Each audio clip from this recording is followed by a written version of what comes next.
Welcome to the Whitespring Bunker. These halls were built to safeguard some of the most prestigious members of the United States government. Now we are all that remains, though we are always looking for men and women capable of helping us restore what has been lost. In return, we offer this, our refuge from the world above. Please, take your time and look around. We've made great efforts to restore this place to its former glory. Welcome, member, to our little enclave. Greetings, members. As always, I am the Operative, your designated tour guide and host here at the Whitespring. It's been almost a year since Vault 76 opened, and the residents found themselves in an Appalachia none of them recognized. The Scorched have loomed large over everything in the region, even as the Vaulters struggled to begin rebuilding. The new Enclave has risen at the Whitespring and spread its influence. But now, after Sunnytop, the Colonel realizes they are no longer alone, and the Scorched must be dealt with before these newcomers are exposed, infected, and carry the plague to the world. We now learn the history of Operation Beowulf, and set the stage for what is to come. A battle to decide whether Appalachia belongs to humanity or the monsters.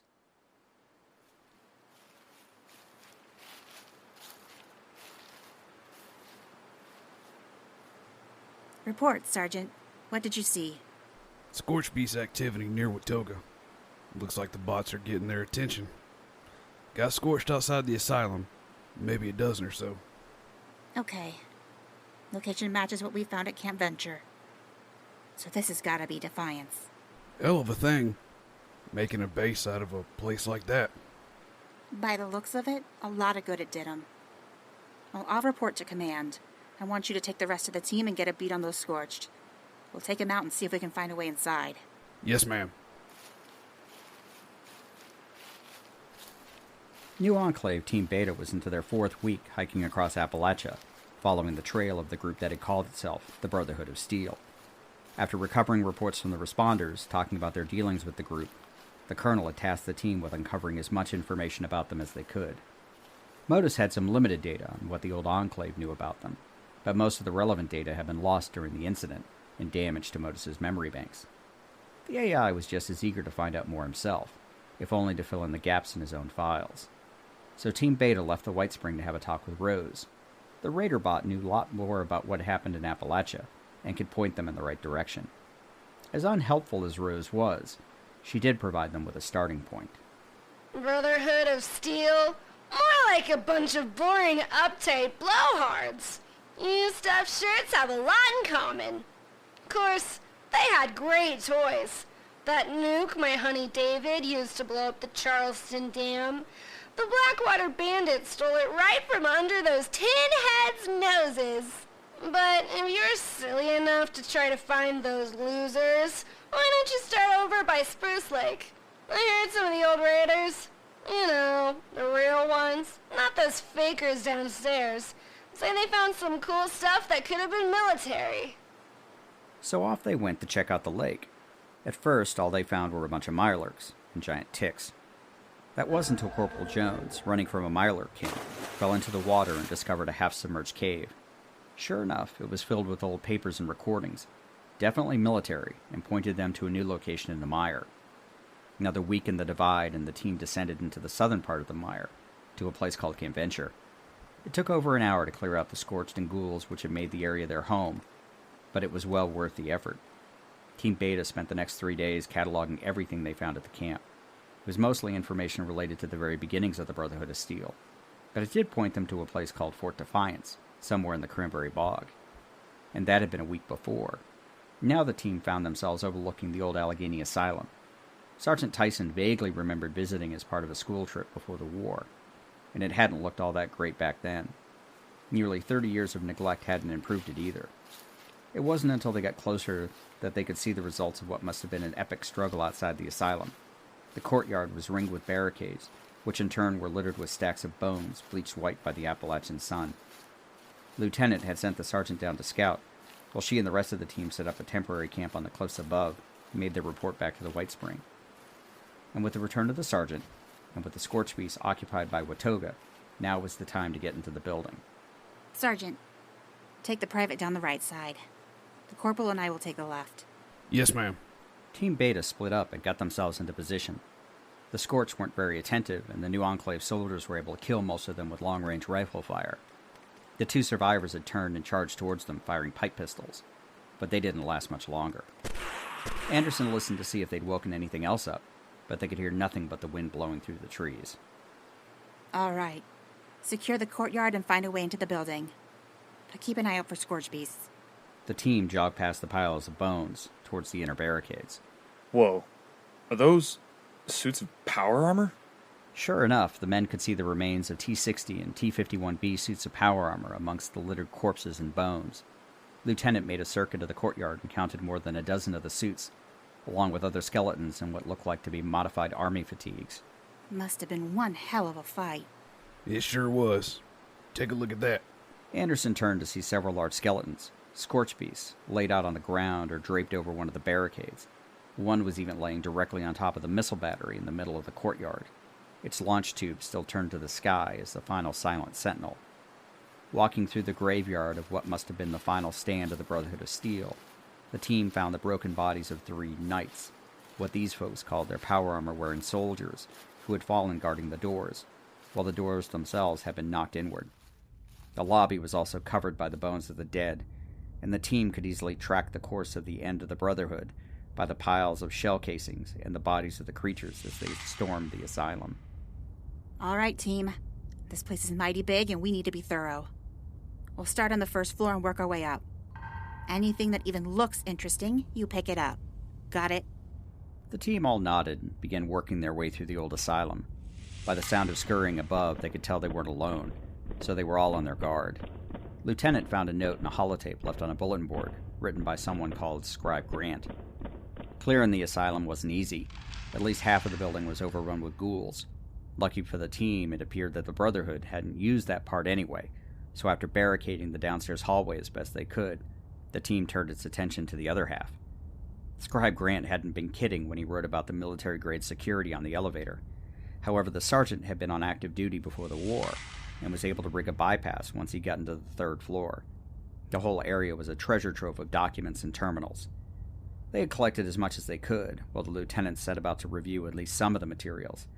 As she read through the reports, she had to admire these so-called Brotherhood soldiers. They certainly didn't lack guts, fighting against overwhelming number of Scorched year after year. She was just about ready to start on the terminal entries when the sergeant came into the room. LT, got an issue upstairs. Show me. The lieutenant put the files in her pack, and then followed the sergeant up to the 4th floor. So, we were able to bypass the security on the elevator and most of the terminals. But this laser grid, it's not part of the main system. Looks like you need a command ID to get in there. You looked around for one, right, Sergeant? Yes, ma'am, but it looks like it ain't here. Found the Exo's terminal, and it says the CO went off on some mission past Watoga and never came back. Wonderful. However, ma'am, Jones has a plan. Jones, what is this plan of yours? Well, if we can't get past the door, who says we have to use it? I can make plenty of doors. Corporal, you've definitely been spending way too much time around Captain Stein. Or worse, the Major. No explosives. We can't jeopardize the materials in there. Don't need to blow up anything. I scrounged up some of those plasma cutters from logistics. They'll cut right through the wall. No fuss, no muss. Aren't those the same ones that can explode? Well, yes, but it'll be fine. I'm sure. However, I'll be standing down the hall. Jones just shrugged his shoulders as the lieutenant and the rest of the team backed 20 feet down the hall. If the plasma cutter exploded, oh well, at least it would be memorable. Aligning himself based on what he could see through the laser grid, he put on his welding glasses and ignited the plasma flame. The bright blue flame quickly went transparent, and with a few quick slices, Jones carved a man-sized hole in the wall. The cutter sputtered out and popped, which was enough to startle him, and the instrument clattered on the floor. The lieutenant and her men jumped a little too, but when they heard Jones' nervous laugh, everyone relaxed. The team walked over and the sergeant pushed against the wall, with the cutout collapsing into the room. Anderson went first and found herself in what must have been Paladin Taggarty's personal quarters. All right. We take everything. Get the files and anything that looks to be of value. I'll check the terminal. As the men started gathering materials, the lieutenant sat down at the computer and turned it on. As she started skimming through the files, she became more and more concerned. Then she got to the final set of entries, and her face turned an ashen white. Sergeant, get me a holotape. We need to get everything we can off this terminal. And we have to get back to the Whitespring. As soon as we clear the room, we head out. Ma'am? Are you sure? The Colonel has to see this. It's worse than we thought. We have to head back immediately.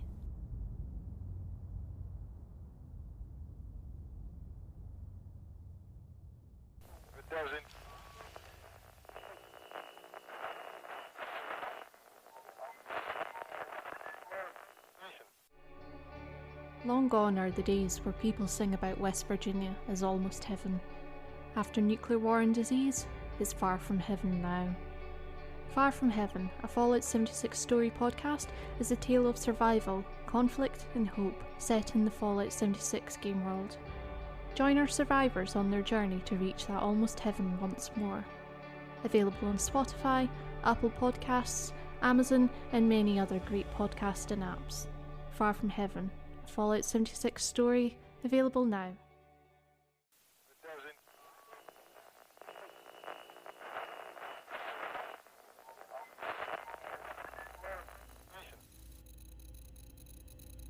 Modus, is this everything Beta Team downloaded and recovered from the asylum? Yes, Colonel. We have summarized the electronic data on your terminal. We are still analyzing some of the more technical information. Thank you. I'll begin my review, and if anything else of note comes up during your analysis, please let me know. Most assuredly, Colonel. It appears that this Brotherhood of Steel acquired substantial information regarding the Scorched. It is a pity none of them survived to be interviewed. Not only were they traitors, but failures. We're not going to make the same misguided mistakes. Have you started production of the prototype advanced power armor? Yes, Colonel. However, we have identified several deficiencies in the design and have recommendations for improvements. Understood. Perhaps we should have Sergeant Muller review the design as well. He is our most experienced power armor user, and I'd hate to waste resources building what we have if there are ways to make them better. We agree, Colonel. His expertise could prove invaluable. Complete the prototype, then have Muller take it for a test run. Once we have the changes of the design on paper, we can see about moving to full production, or at least what we can manage with what we have. Agreed? As always, Colonel, we appreciate your logic, and agree. The screen went blank, and Valeria could turn her attention back to the stack of documents on her desk and the files on her terminal. As her teams explored Appalachia, they had begun to uncover the tragic story of the region after the war. Each faction tried to survive on their own, none of them cooperating with the others, and when the Scorched came, they were all annihilated. The more they learned about the Scorched, the Plague, and the Scorched Beast, Valeria realized the full threat that they represented. Although they had recovered the Scorched inoculation from ARV Medical, and they themselves were protected from the disease, it didn't change the fact that there were still thousands, if not tens of thousands, of infected people and animals, not to mention the flying bat monsters which threatened everything Valeria was attempting to build. Team Beta had spent several weeks tracking down information on the group calling themselves the Brotherhood of Steel. At their core, they had been a former military unit called Taggarty's Thunder, a ranger battalion assigned to Appalachia for war games just before the bombs dropped. From what they had gathered, this Brotherhood fought a very long and ultimately unsuccessful war against the Scorched from the old Allegheny Asylum in the Cranberry Bog. However, they did leave a treasure trove of information that they had gathered on the Scorched over the years, including a final, last-ditch plan they were never able to implement. Valeria spent the next several hours reading through nearly a decade of reports, notes, and communications kept by Taggarty and her men, all the way up to their final days. It's too bad this Taggarty turned traitor. She certainly didn't lack the guts to make the hard choices. But even Valeria could see where she had gone wrong. Taggarty's demands on the civilian population of Appalachia, though tactically sound, were short-sighted and counterproductive. The very people who could have supplied her with vital scientific information and support were instead alienated by the heavy-handed military dictates. It was a mistake that Valeria would be sure not to repeat. There were far better ways to assert authority. ones that her parents had imparted upon her in the years of training in Vault 76. Regardless, it still left the problem of what to do about the Scorched. It was here that she stumbled upon Taggarty's final plan. While Touchdown had failed, she also included a backup plan, one which would require access to the region's nuclear missile silos, and a direct assault on the source of the Scorched plague, the Scorched Beast Queen herself. No one had yet set her eyes upon the creature, but Modus, in compiling all available data, surmised that it existed, and approximately where it was located, which was also somewhat confirmed by the information they found at the asylum, and closer to Watoga as well. Sooner or later, we're going to have to tackle this problem head on. Taggarty might have failed, but I believe she was on the right track. And I'm not going to sit here and wait for the Scorched to decide we're a threat they need to deal with. We're going to do all we can to get ready, because when the time comes, the new Enclave is going to war. Modus? Yes, Colonel? I'd like you to open a new operations file. Codename Beowulf. Done, Colonel. May we inquire as to the target of this operation? Well, Modus, we're going to slay a dragon.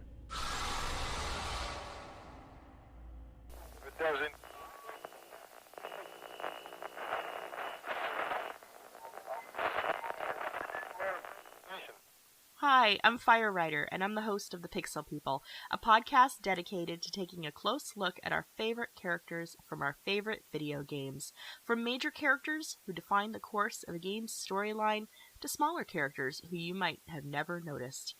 Every week, we go beyond the quest line to examine a particular character's story arc and choices, and discover the real-world parallels and life lessons hidden just below the surface. I hope you'll join us. You can find the Pixel People on Anchor, Spotify, Apple Podcasts, and everywhere else you listen to podcasts.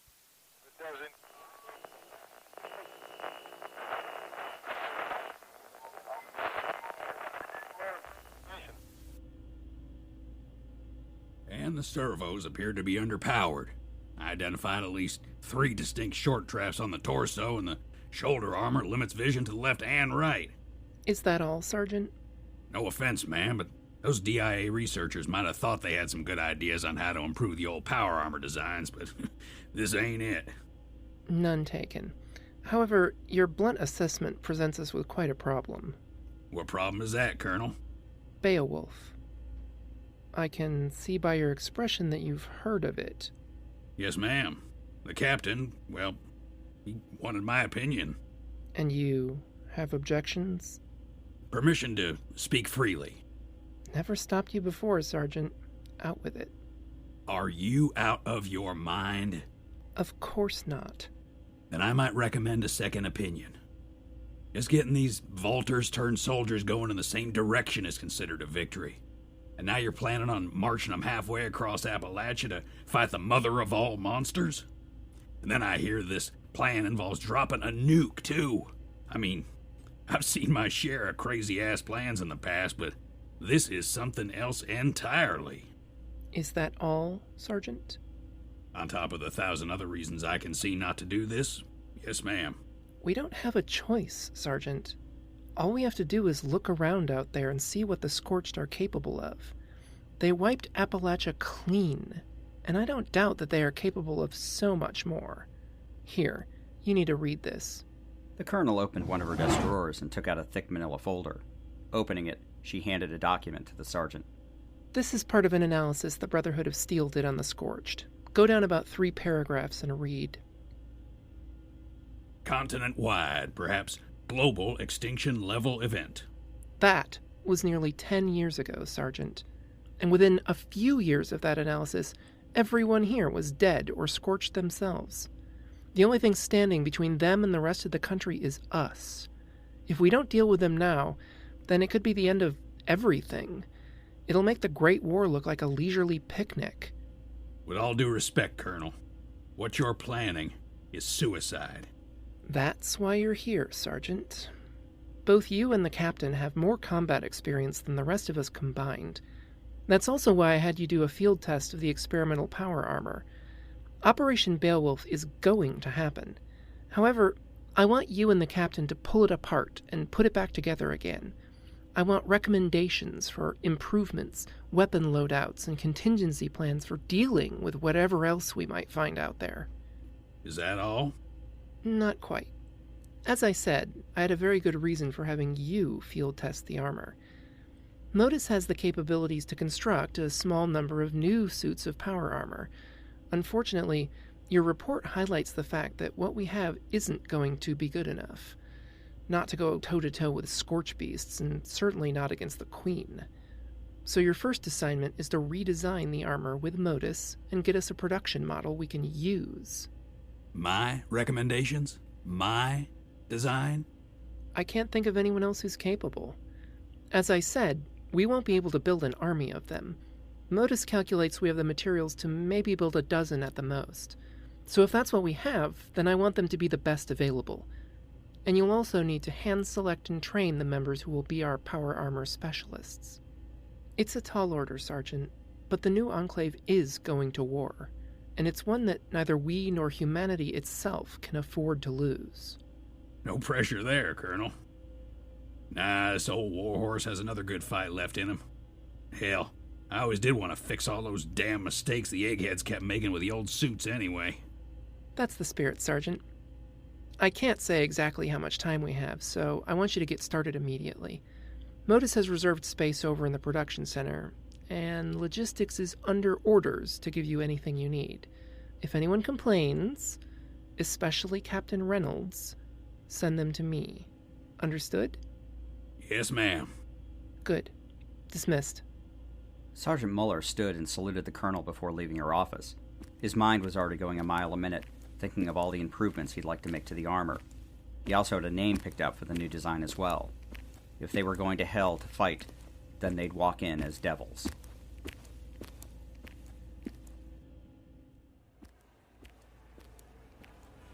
Colonel Valeria walked down the hall in the Whitespring bunker, a stack of personnel folders tucked underneath her arm.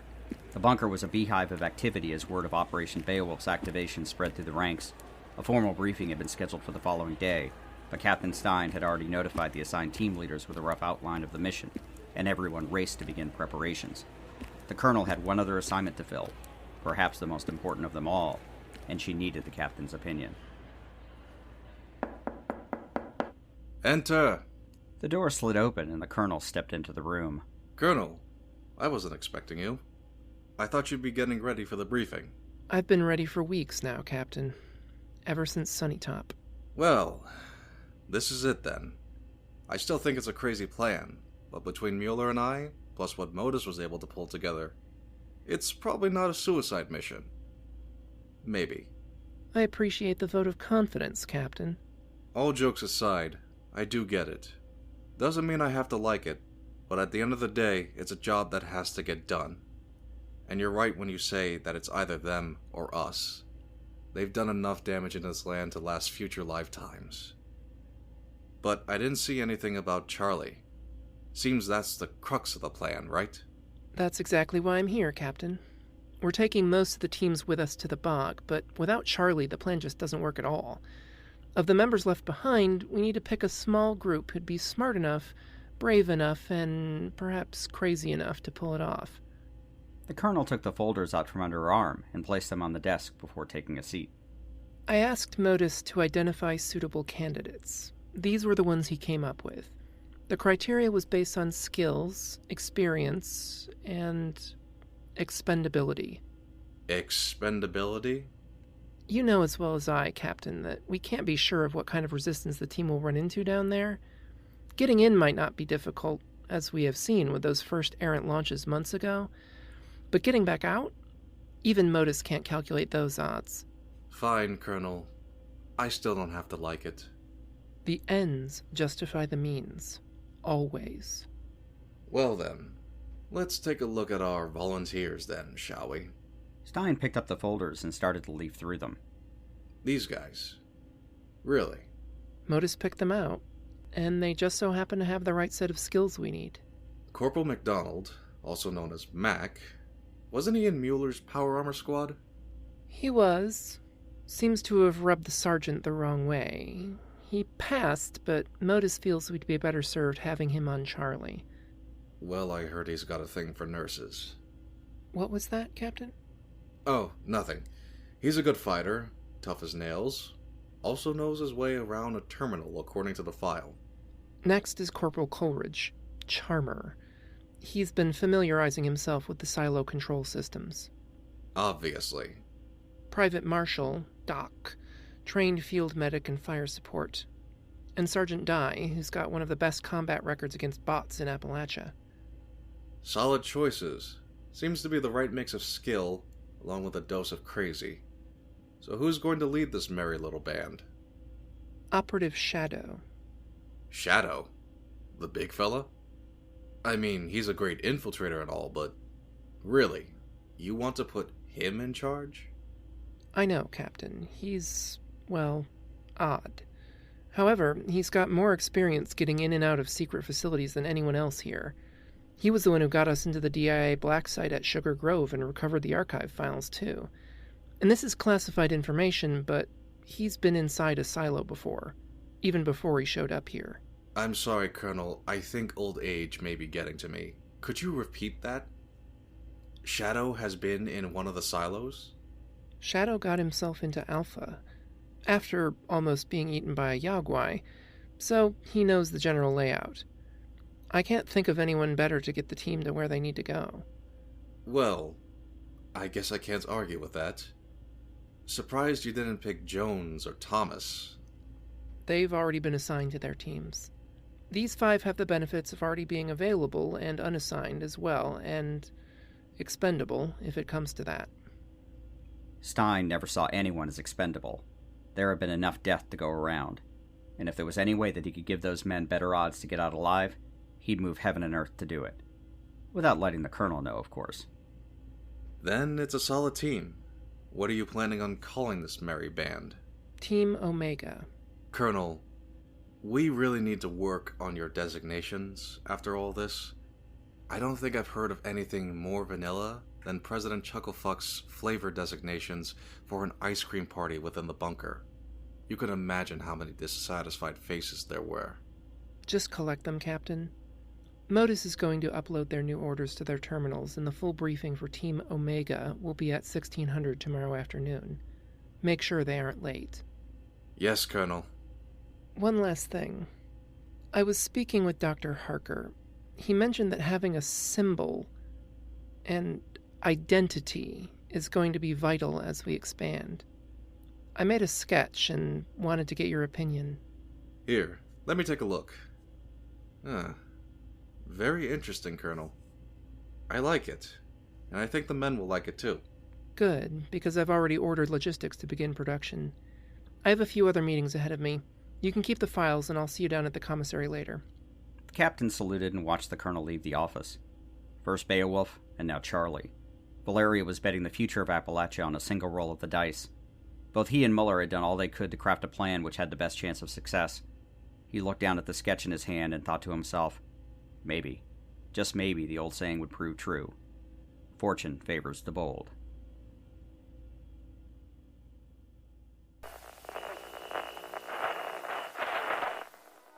Once upon a time, 27 years after the bombs fell, there were 2 people, a vault dweller and a California girl. They met, and sparks flew. That's when things got interesting. Once Upon a Wasteland is their story. Follow Elizabeth Kirby and Odessa Valdez as they pursue their happily ever after in the post-apocalyptic Appalachian wasteland of Fallout 76. Available on Spotify, Apple Podcasts, Stitcher, and many other podcasting platforms. Once Upon a Wasteland, a Fallout 76 love story. Available now.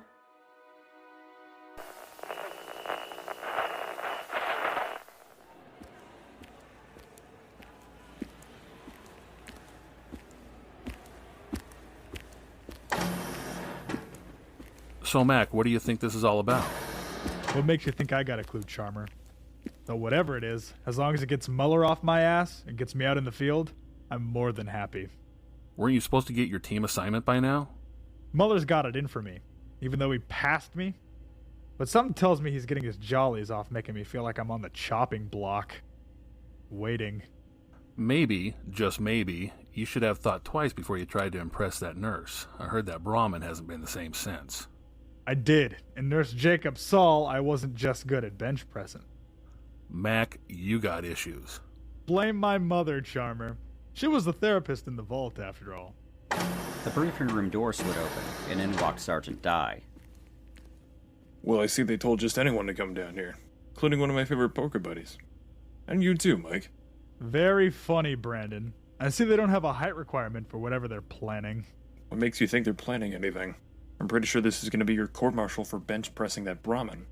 In all seriousness, though, I have no idea what they sent me down here for, so I'm in the same boat as you two. Besides, it means I don't have to hear you complaining about Sullivan rigging the deck whenever you get a bad hand at poker. Great. And that ingrate Sullivan owes me 100 caps. He's down in the brig. I think he finally pissed off the wrong people. Little weasel rigs the hands, I swear. Can't get a flush 3 games in a row in a 2-hour span. 3 nights in a row. Well, take a seat, Sergeant. Guess we'll find out what's going on shortly. Don't mind if I do. Hey, who's the big silent guy in the corner? Him? Damned if I know. I swear I saw him around 76, but I can't remember his name. Wait, was he that kid that threatened the Overseer? That's no kid now. He looks to be as tall as a super mutant. Captain Stein strode into the briefing room, followed closely by Private Marshall. Attention! Private Marshall walked over to one of the tables and took a seat, as the captain walked to the front of the room. As you were, gentlemen. I just wanted to make sure everyone was here. The Colonel's right behind me, and she'll be the one briefing you today. Sir, what's all this about? Corporal, as I said, the Colonel will be here momentarily, so I suggest you all sit down, shut up, and listen. Is that understood? Yes, sir. Looking to join Sullivan, Mac? Shut up. The briefing room door slid open a final time, and the Colonel walked into the room. Before the assembled men could rise to their feet, she waved them down. Time is short, and we can cut the formalities for the moment. I can confirm, with my return from the north, that people have begun to return to Appalachia. We don't have all the details yet, and Modus is still collecting data, but Team Alpha and I made direct contact with at least some of the newcomers. These particular ones weren't friendly, but that's not to say that the rest aren't. Because of this, we have no choice but to activate Operation Beowulf. In 3 days, the bulk of our men, along with a contingent of Enclave bots and Sergeant Muller's power armor unit, will be marching into the Cranberry Bog to attack the Scorched directly. Yes, Corporal? Any particular reason you're briefing us directly? Normally you only do this with the team leads. Very astute, Corporal. The team leaders have already been briefed, and the rest of the assigned teams are already preparing to leave. You, however, won't be part of that mission. Then why are we here? Beowulf requires a very specific set of circumstances to succeed, and we need a team to make sure those circumstances are met. The screen behind the Colonel lit up with an overhead shot of what the new enclave called Silo Charlie, one of the 3 pre-war nuclear missile silos in the region. Up to now, the Colonel had dedicated 2 teams to seal off the entrances and ensure that no more missiles were launched by errant wastelanders. Your mission will be to secure Silo Charlie by engaging and destroying the robotic defense force, finding the control center, and finally prepping and launching a missile at a target designated in the briefing folders the captain will be handing out to you. You want us to do what? Are you hard of hearing, Private? You all have exhibited exceptional skill during your time here. Between myself, the captain, and Modus, we believe you are the best men for the job. You'll be provided with launch codes and a nuclear keycard. All you have to do is get down there and do your jobs. And you should know, if you fail, you may be responsible for the death of not only our little enclave, but perhaps everyone else in the entire region. Sounds easy enough, Colonel. If it was easy, we wouldn't be sending you. While we don't have a complete schematic of all of the defenses, we do know that the silo has its own automated defense force. And since none of the silo caretakers survived, rest assured that you will be considered hostile the moment you step out of the elevator. Fortunately, we do have one asset in our favor. The Colonel pointed to the rear of the room. Operative Shadow has personal experience with the silos, which is why he's been promoted to lieutenant and will be leading your merry little band on this mission. The assembled men all turned around and looked up at the big man, who hadn't moved an inch since he'd propped himself up in the corner. But he did have a sly little grin on his face. I'll leave you all to get further acquainted, and the captain will distribute the mission documents for your review. You are officially designated as Team Omega, and you'll be departing in 2 days, ahead of the rest of the troops. With that, the colonel turned and left the room, leaving a stunned group in her wake. You heard the colonel, men, so it's time to get your asses in gear. Here are your briefs, and I've reserved space for you downstairs to review and get sorted. Is that understood? Sir, yes, sir.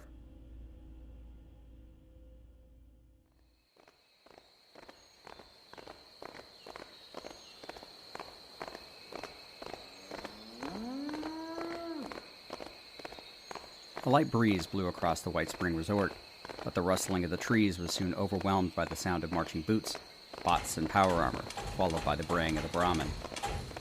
Lieutenant Colonel Valeria stood at the gate and adjusted her eye patch. Dr. Harefield kept promising that the replacement eye designed by Modus would be ready soon, but so far the prototypes have proven to be less than perfect. And to be honest, Valeria wasn't going to consent to putting just any old piece of tech in her head, so she'd put up with the inconvenience just a little longer. Captain Stein, clad in his gray camouflage scout armor, walked up beside the colonel. I guess we're committed now, aren't we? That we are, Captain. No turning back. Both the captain and colonel watched as 8 new Enclave teams, support personnel, Sergeant Muller's Power Armor Task Force, and a platoon of Enclave assaultrons filed past and out the main gate of the Whitespring Resort before turning south. From behind, Valeria could hear a pair of approaching boots. Turning around, there was Major Lilith, followed by Corporal Cindy. After Sunnytop, the colonel had what would pass as a heart-to-heart conversation with the young woman. Well, it hadn't been easy. Cindy had finally reconciled her actions and committed herself to the new Enclave. After that, she'd finish her training and officially rejoin Team Alpha. One of her first assignments had been to keep Lilith from being late for their briefings and, of course, their departure. Sorry, Colonel, but Lilith insisted on picking up some food on the way out. Of course she did. This is going to be so much fun. Major Lilith was wearing her own suit of scout armor and carrying a large machete while using it as a skewer for a hunk of unidentifiable meat and taking large bites out of it. Lilith, please tell me you packed something to eat other than that. Of course, silly. But I'm sure I'll find plenty along the way. Both the colonel and Stein rolled their eyes. Eating, as Lilith called it, usually involved things they'd rather not think about. So, Colonel, what do you think of Mueller's new name for the power armor? Black Devil? I find it rather fitting, actually. The changes he made, along with the clandestine paint scheme, it's both intimidating and inspiring. I still prefer XO1. No matter how beat up it may look, it still serves its purpose at least. Captain's prerogative and all that. At least you let Mueller fix some of the more glaring problems. Well, he wasn't going to let another old warhorse take on a giant flying monster in a defective tin can, as he called it. At that moment, Sergeant Mueller strode by, turning to throw a salute in his modified T-51B before turning down the road with the rest of his unit. As Valeria watched them go, she wished they'd had more resources to build more than the 10 suits of the new armor they had. But if wishes were vertibirds, they would have had an armada of them. She had assigned the designation of Task Force Jaeger to the assembled force. Her men and machines represented the bulk of the firepower available to the new Enclave. The entire mission was a huge risk. If they failed, nothing would stand between the Scorched and the rest of the country. But she no longer had a choice. Stein could see the black cloud of creeping doubt on the colonel's face. He saw Valeria as more the daughter he never had than a commanding officer, so he did what he thought any father would do, and put his hand on her shoulder. Colonel, it's all going to work out. You've done everything you can, and you have all of us. We all know the score, and failure is not an option. Valeria took a deep breath and collected herself, looking back up at Stein. I never fail to plan or plan to fail, Captain. The men know what is required of them, and Modus is keeping tabs on our target area. Colonel, Valeria, it's okay to be nervous. Trust me. Of course I'm nervous, but this is just the start of our journey. Let's talk when we're in the bog. Can we please get going? All this talking is just boring. That's the last of them anyway. It's time to go. Aye, aye, Val. Ugh, I cannot get rid of this eye patch soon enough. Stein gave a little chuckle. In a way, those two were still kids, and watching them rib each other was, well, endearing. In a, these are the two most dangerous people in Appalachia kind of way. Lilith took another big bite out of the hunk of meat and walked through the gate, while Stein walked over to his old suit of XO1 power armor and climbed on board. Cindy wiped her brow and tried to look less nervous, while Valeria did a check of her service rifle before slinging it over her shoulder and taking one last look back at the Whitespring. She could see a group of children watching them from a distance. One of them, a young boy, saw Valeria and gave her a salute. She smiled and gave him a salute back. It was a small reminder of what she was fighting for. As the colonel left to join the column marching south, the eyes of the Kovac followed them. However, there were other eyes watching as well. Along the ridge overlooking the Whitespring, under a camouflage tarp, a set of binoculars were trained on the road below. About 100 or so total. Count at least 24 Brahmin, and about 12 suits of power armor, all heading south. I need to know where she's going. Follow at a safe distance, and don't get caught. Understood? Yes. Overseer. Over and out. The new Enclave is going to war. Almost a year to the day when Vault 76 opened, its children have set off to defeat the Scorched once and for all. As the Colonel marches off to meet her destiny, other forces are beginning to rise in Appalachia.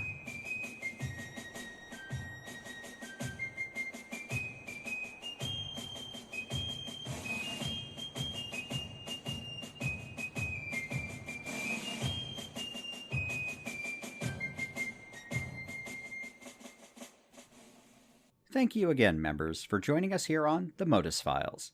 If you've enjoyed this content, please subscribe, and better yet, please leave a review to help others find our little enclave. You can also follow us on Twitter, @ModusFiles, for more information about our podcast, Fallout 76 content, and random musings on the Enclave. I'd also like to thank our cast, Pandora Beatrix as Lieutenant Colonel Valeria, Scald as Major Lilith, XO1 King as Captain Stein, Maria Cheshire as Corporal Cindy, Mandy Marie B. as Lieutenant Anderson, Keith McLean as Sergeant Tyson, Austin Rogers as Corporal Jones and Sergeant Dye, Wasteland Man as Charmer, Cool Mentions at twitch.tv/Cool Mentions as Mac, Aaron Foster as Marshall, Ryan Negrin as Day, Mary Catallo Perez Saunders Meeks_12 as the Overseer, and Brad Williams as the voice of Modus and Sergeant Muller. We'd like to thank the Mr. Jones Show for providing our podcast cover art. You can find him on Twitter @BlankenMedia. And a shout out to the Apocalyptic Aristocracy Discord, home to a great group of fellow creators, the Robots Radio podcast community and the rest of the Robots Radio Rocket Club, and Jeremiah Johnson, our favorite character artist, who provided the wonderful character artwork you can find on our website. Stay tuned for our next episode, our Season 1 finale, Battle of the Bog. Lastly, thank you to all of our subscribers and supporters. God bless the Enclave, and God bless America. Members, we look forward to your next visit to our little enclave.